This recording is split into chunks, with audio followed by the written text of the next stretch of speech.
Welcome to Rans learning portal. ഞാൻ നിങ്ങളുടെ സ്വന്തം ഷാഫി സാറാണ്. ഇത് നമ്മുടെ മാത്സിന്റെ കിങ് നൗഷാദ് സാറാണ്. ഇന്ന് ഞങ്ങൾ പ്രഡിക്ട് ചെയ്യാൻ വേണ്ടി പോകുന്നത് മക്കളെ കണ്ടോളൂ. ഈ വീഡിയോ കണ്ടാൽ നിങ്ങൾക്ക് 10 മാർക്ക് ഗ്യാരണ്ടി ആണ്.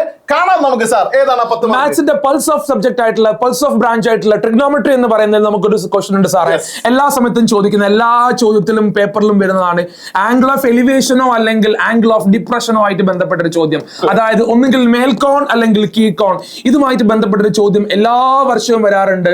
അത് ഒരു പക്ഷേ സാറേ താഴോട്ട് നോക്കി കപ്പലിനെ കാണലായിരിക്കാം, മേലോട്ട് നോക്കി കിളിയെ കാണലായിരിക്കാം, ഉയരമായിരിക്കാം, ദൂരമായിരിക്കാം, എന്ത് വേണമെങ്കിലും ചോദിക്കാം. അതുമായിട്ട് ബന്ധപ്പെട്ട ബോർഡ് ടൈപ്പിലുള്ള ഒരു ചോദ്യം 4 മാർക്കിനോ 3 മാർക്കിനോ ഈ ചാപ്റ്ററിന് ഉറപ്പായിട്ടും വരുന്ന ഒരു കാര്യം ചോദിച്ചോട്ടെ, ഒരു പക്ഷേ ഈ ക്വസ്റ്റ്യന്റെ പാറ്റേൺ തിരിഞ്ഞു വയ്ക്കാൻ സാധ്യതയല്ലേ? എന്നാലും ഈ കീഴ്ക്കോണും മേൽക്കോണും ഒന്നും മാറില്ല സാറേ. ഫിഗറുകൾ ഇങ്ങനെ വെച്ച സാധനം ഇങ്ങനെ ആവുന്നു മാത്രമല്ലോ, വേറെ പ്രശ്നങ്ങളൊന്നുമില്ല. കാരണം കുട്ടികൾക്ക് എല്ലാവർക്കും 30, 60, 90 റേഷ്യോ 1:√3:2 ആണെന്നും 45, 45, 90 1:1:√2 ആണെന്നും ഈ കാണുന്ന എല്ലാ കുട്ടികൾക്കും അറിയാം. അപ്പൊ ഗ്യാരണ്ടി നെക്സ്റ്റ് ഒന്നും കൂടെ കൊടുക്കാം. നമുക്കിനി AP അഥവാ അരിത്മെറ്റിക് സീക്വൻസ് അഥവാ നമ്മുടെ സമാന്തര ശ്രേണിയിൽ അരിത്മെറ്റിക് സീക്വൻസ് അഥവാ സമാന്തര ശ്രേണിയിലേക്ക് നമ്മൾ വരുമ്പോൾ ഒരുപാട് ചോദ്യങ്ങൾ ഇതിൽ ചോദിക്കാനുള്ള ചാൻസ് ഉള്ള ചോദ്യമാണ്. പക്ഷെ വളരെ സിമ്പിൾ ആയിട്ടുള്ള ചാപ്റ്ററും കൂടിയാണ് സമാന്തര ശ്രേണി. ഇതിൽ സാധാരണ കണ്ടുവരാറുള്ള സ്ഥിരമായിട്ട് ചോദിക്കുന്ന ചോദ്യമാണ്.